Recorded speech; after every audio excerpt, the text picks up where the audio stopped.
जय हिंद मेरे प्यारे बच्चों, स्वागत है आप सभी का हमारे इस YouTube चैनल पर। और आज हम क्लास 12 हेल्थ केयर महत्वपूर्ण 35 प्रश्न को करने वाले हैं। तो चैनल पर अंत तक बने रहे और जितना ज़्यादा हो सके वीडियो को लाइक सब्सक्राइब शेयर करें।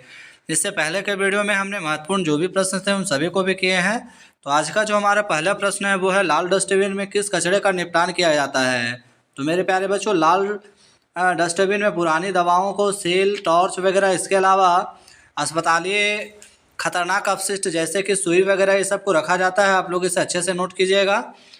वहीं प्रश्न संख्या 2 कह रहा है कि राष्ट्रीय ग्रामीण स्वास्थ्य मिशन कब शुरू हुआ। तो राष्ट्रीय ग्रामीण स्वास्थ्य मिशन की शुरुआत 2005 में की गई थी। आप लोग इसे अच्छे से पढ़ के जाइएगा। साथ ही मेरे प्यारे बच्चों, विश्व स्वास्थ्य संगठन का मुख्यालय कहाँ है, तो आप लोग हमें ज़रूर कमेंट में लिखें। इसके अलावा WHO का मुख्यालय कहाँ है, तो WHO का मुख्यालय जो है, WHO का मुख्यालय जेनेवा में है। और जेनेवा कहाँ पड़ता है, तो स्विट्ज़रलैंड में पड़ता है। और इसकी स्थापना 1948 में की गई थी मेरे प्यारे बच्चों। साथ ही इसके वर्तमान में सदस्य देश 194 है। इसी तरह नेक्स्ट प्रश्न संख्या 3 कह रहा है कि भारत में प्राथमिक स्वास्थ्य केंद्र PSC की स्थापना कब हुई। तो भारत में प्राथमिक स्वास्थ्य केंद्र की स्थापना 1952 में हुई थी। ऑप्शन नंबर यहाँ जो दिया है हमारा करेक्ट आंसर होगा।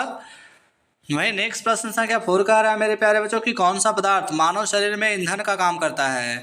तो हमारे शरीर में ईंधन के रूप में काम करने के लिए कार्बोहाइड्रेट है। और साथ ही कार्बोहाइड्रेट हमें किससे प्राप्त होता है, तो चावल से कार्बोहाइड्रेट मिलता है, मक्का से हमें कार्बोहाइड्रेट प्राप्त होता है। प्रश्न संख्या 5 कह रहा है कि एक संक्रमण रोग है। तो एक संक्रमण रोग है कोरोना, डिप्थीरिया। इसके अलावा HMPV वायरस भी एक संक्रमण रोग है। कोरोना वायरस की शुरुआत चाइना के वुहान शहर से हुआ था। प्रश्न संख्या 6 कह रहा है कि विटामिन ई का प्रमुख स्रोत है। तो गेहूं और अंकुर का तेल ये जो है वो विटामिन ई का प्रमुख स्रोत है। इसी तरह से विटामिन A, B, C आप लोग को हम पहले वाले वीडियो में करा चुके हैं। नेक्स्ट हमारा प्रश्न कह रहा है कि सबलिंगुअल दवा कहाँ दी जाती है। मेरे प्यारे बच्चों, सबलिंगुअल दवा जो है जीभ के नीचे दी जाती है। वहीं पल्स पोलियो की शुरुआत भारत में कब की गई थी, तो 1996 में की गई थी। और WHO द्वारा कब इसे मुक्त घोषित किया गया, तो 2012 ईस्वी में। सारे प्रश्न आप लोग के एग्जाम के लिए इंपॉर्टेंट होने वाला है। नेक्स्ट 8 नंबर प्रश्न कह रहा है कि जीवाणु से फैलने वाला बीमारी है। तो जीवाणु से फैलने वाला बीमारी हैजा और टाइफाइड है, जो दूषित जल के पीने से होता है। वहीं 9 नंबर प्रश्न कह रहा है कि एनीमिया किसकी कमी से होता है। तो मेरे प्यारे बच्चों, एनीमिया खून की कमी से होता है। और खून की कमी से मनुष्य में चिड़चिड़ापन बढ़ जाता है, उसका शरीर पतला दुबला हो जाता है।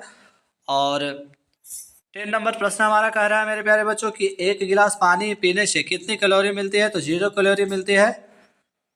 वह रक्षात्मक पदार्थ किसे कहा जाता है, तो विटामिन को रक्षात्मक पदार्थ कहा जाता है। नेक्स्ट 12 नंबर प्रश्न कह रहा है कि मनुष्य का शरीर का तापमान, सामान्य तापमान कितना होना चाहिए। तो मनुष्य का शरीर का सामान्य तापमान 98.6 फ़ारेनहाइट होना चाहिए। वहीं 13 नंबर प्रश्न क्या कह रहा है मेरे प्यारे बच्चों कि छोटे अस्पतालों में बिस्तरों की संख्या कितनी है। तो 100 या उससे कम होते हैं। छोटे अस्पताल में जो हमारे बिस्तरों की संख्या होती है 100 से कम होती है। सामुदायिक अस्पताल में जो हमारा होता है बेड की संख्या 30 से 50 होती है। 14 नंबर प्रश्न कह रहा है कि प्राथमिक स्वास्थ्य केंद्रों में बेडों की संख्या कितनी है, तो 6 से 10। वहीं 15 नंबर प्रश्न कह रहा है कि शिक्षण और रेफरल अस्पताल में बेडों की संख्या कितनी होनी चाहिए, तो 200 से 300 होनी चाहिए। वहीं बड़े अस्पतालों में बेडों की संख्या कितनी होती है, तो 301 से 1000 के बीच होती है। नेक्स्ट 17 नंबर प्रश्न कह रहा है कि निमोनिया रोग का लक्षण है। तो सर्दी, जुकाम, सांस लेने की कठिनाइयाँ, ये निमोनिया के लक्षण होते हैं। 18 नंबर प्रश्न कह रहा है कि MRI का पूरा नाम है। तो मैग्नेटिक रेजोनेंस इमेजिंग इसका पूरा नाम होता है। साथ ही आप लोग को बता दें कि अस्पताल शब्द किस भाषा से लिया गया है, तो लैटिन भाषा से लिया गया है। आप लोग हमें कमेंट में लिखें एम्बुलेंस किस भाषा का शब्द है। 19 नंबर प्रश्न कह रहा है कि कन्फेड जिसको मम्पस यानी किस रोग का अन्य नाम है। तो गलसुआ रोग का अन्य नाम है। पोलियो रोग है तो क्या है, विषाणु जनित है। पोलियो के कितने खुराक पिलाए जाते हैं, तो 3 बूंदें दी जाती है। 21 नंबर प्रश्न कह रहा है कि मानव में प्लाज्मोडियम हमला करता है। कहाँ पे हमला करता है प्लाज्मोडियम, तो हमारे यकृत की कोशिकाओं पर हमला करता है।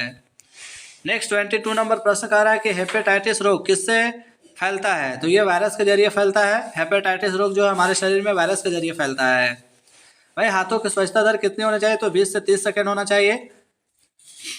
इसके अलावा फिजियोथेरेपी क्या है? तो फिजियोथेरेपी जब हमारे शरीर में अनचाहे मोच आना या फिर जकड़न होती है तो ऐसे असहनीय दर्द होते हैं और इसके इलाज के लिए हम डॉक्टर के पास जाते हैं। तो फिजियोथेरेपी एक के रूप में वो हमारा इलाज किया जाता है। 23 नंबर प्रश्न कह रहा है कि किस रोग में मानव की लसिका ग्रंथियां बढ़ जाती है? तो निद्रा रोग में मानव की लसिका ग्रंथियां जो है बढ़ जाती है। साथ ही वीडियो को जितना ज़्यादा हो सके लाइक सब्सक्राइब शेयर करते जाए। 24 नंबर का प्रश्न कह रहा है कि अपशमार रोग को कहते हैं, क्या कहते हैं? मिर्गी कहते हैं।